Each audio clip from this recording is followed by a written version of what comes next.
विधानसभा निवडणुकीवेळी मोहोळ विधानसभा मतदारसंघात मातंग समाजाला प्रतिनिधित्व मिळाले होते, परंतु ऐनवेळी राष्ट्रवादीच्या तत्कालीन नेत्यांनी एका तासाच्या आत एबी फॉर्म रद्द करून 47 सोलापूर जिल्ह्यातील मोहोळ मतदारसंघात कुमारी सिद्धी रमेश कदम ची उमेदवार असेल।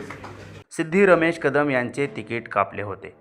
याचाच रोष मातंग समाजातून यावेळी बिबिदारफळ जिल्हा परिषद मतदारसंघात दिसून आल्याचे पाहायला मिळाले।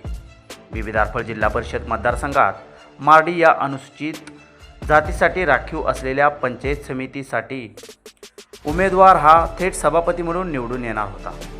विधानसभा निवडणुकीवेळी डावलल्यानंतर यावेळी मात्र उत्तर तालुका सभापती मातंग समाजाला देण्याचे धाडस भाजपाचे शहाजी पवार यांनी केले असल्याचे दिसून आले।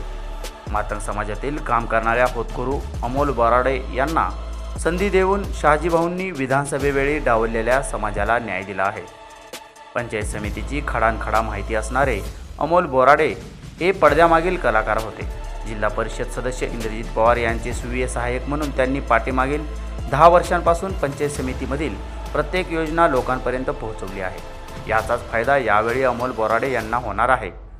भाजपाचे प्रदेश कार्यकारिणी सदस्य शहाजी पवार यांच्यामुळे गाव पातळीवरील काम करणाऱ्या तरुण कार्यकर्त्यांना थेट सभापती पदाची संधी मिळाल्याने उत्तर तालुक्यातील वंचित घटकांना न्याय देणारे नेतृत्व म्हणून शहाजी पवार यांच्याकडे पाहिले जात आहे।